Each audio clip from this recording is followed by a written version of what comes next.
An ex-member of the Yahweh from Jamaica has spoken out, right? And his name's Gary.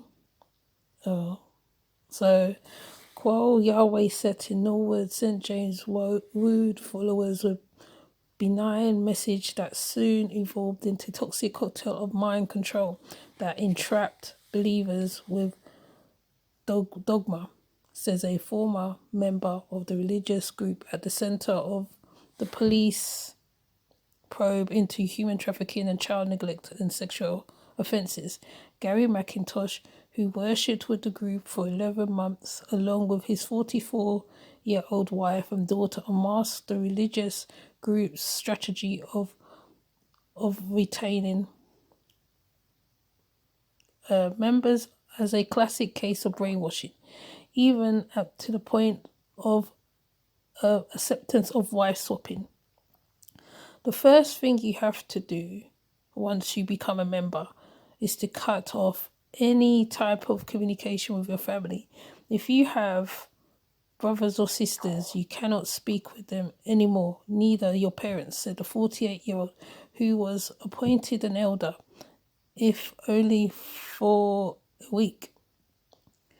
It is their way of controlling. When they tell you to cut off your family, they start controlling you, and you have no one to go to. But then they say everyone must make it through them to get into the kingdom.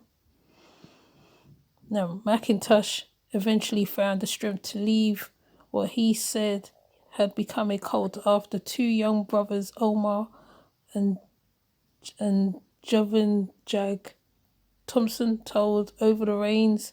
However, by then he had lost his 17-year-old daughter to brainwashing and delivered on a daily basis. And a man she took on to herself as her husband. Oh, Ross. He said his naive faith began to wane when he and his wife was punished as dropouts for a week, having gone to visit a friend who was ill in hospital because they were deemed unclean. And McIntosh said they were not remitted to the structure of the temple until they were purified in religious rites. The sect has Old Testament style doctrines, limited movements of menstruating women, and banned them from giving birth at hospitals. A decision that was reversed because of they had lots of miscarriages. McIntosh told the Gleaner, the straw that broke the camel's back for him was that he witnessed during a Sabbath. I was told that the Holy Spirit had again spoken, and one of the members' wife was to be replaced.